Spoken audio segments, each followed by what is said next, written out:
In 1867, Mark Twain embarked on a voyage that would forever change the way we view travel writing. Taking to the seas with a group of American tourists, he chronicled his journey through Europe and the Holy Land in a book that married humor, criticism, and outright marvel. The Innocents Abroad.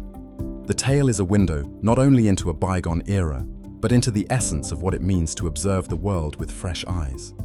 Buckle up, because this trip is filled with unexpected surprises, razor-sharp wit, and heartfelt reflection.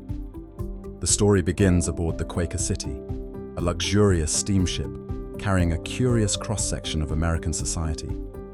Twain quickly establishes himself as both an observer and jester, poking fun at his fellow passengers. Some are amateur historians, eager to share their theories. Others are buyers already dreaming of European souvenirs. The mix of personalities only adds to the comedy that ensues. Gibraltar, our first stop. The sight of this imposing bastion of rock was enough to silence even the chatter of the Quaker City's rowdiest passengers. Twain captured its majestic presence vividly, detailing the interplay of ancient walls and cannons with the irresistible charm of exotic monkeys. And yet, even in the shadow of historic marvels, Twain's commentary takes a turn towards satire. The local tour guides, loosely tethered to reality, weave fanciful histories that amuse as much as they boggle the mind. From the Rock of Gibraltar, we set sail to the City of Lights, Paris. Twain was entranced by its beauty, a city spilling over with culture, architectural splendor, and art. The Eiffel Tower, the glimmering Seine, the Louvre, it all captures his imagination. But leave it to Twain to hilariously critique what he called the souvenir obsession. The Americans aboard the tour had a knack for purchasing the most kitschy trinkets, whether it was a miniature Arc de Triomphe or keychains promising undying glow-in-the-dark capability.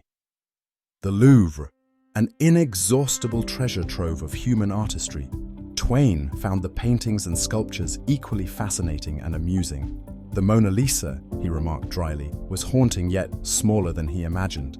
His wry humor extended toward his fellow travelers, who gasped loudly at every stroke and frame, as if they were being filmed for a theater production themselves.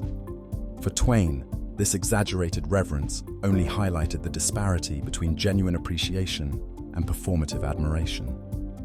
Onward to a place frozen in time, Pompeii.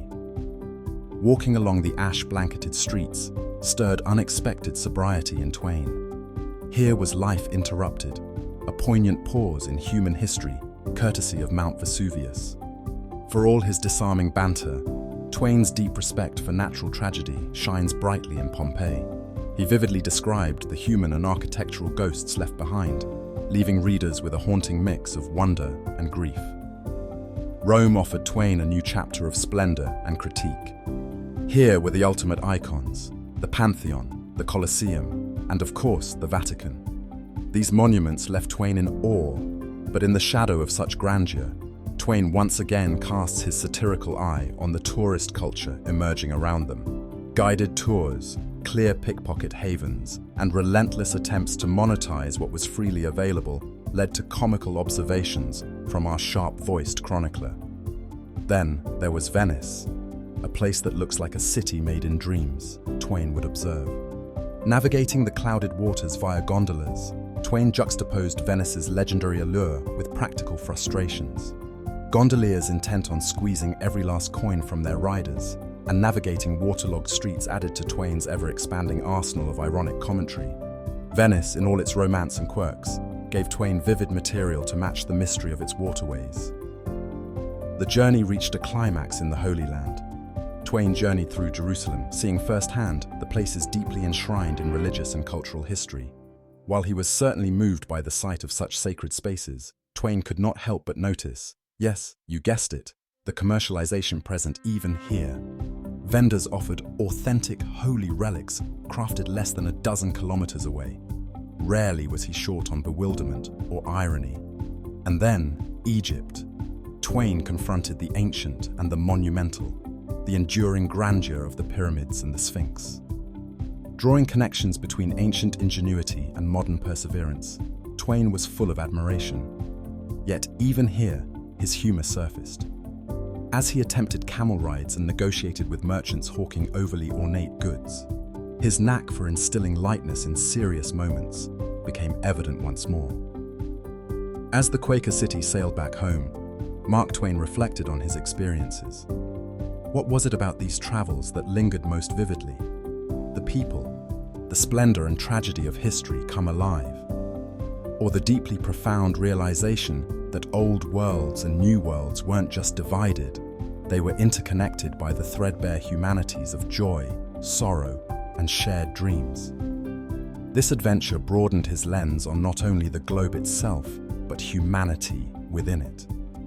The Innocents Abroad does more than recount sights exchanged for ticket fees.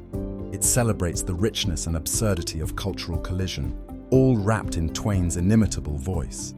His book remains relevant even today, an invitation to explore our world with an open mind and quick wit. Been inspired by this adventure? Don't miss your chance to journey again. Subscribe, hit like, and share for more tales uncovering the world's most timeless stories. See you in the next chapter.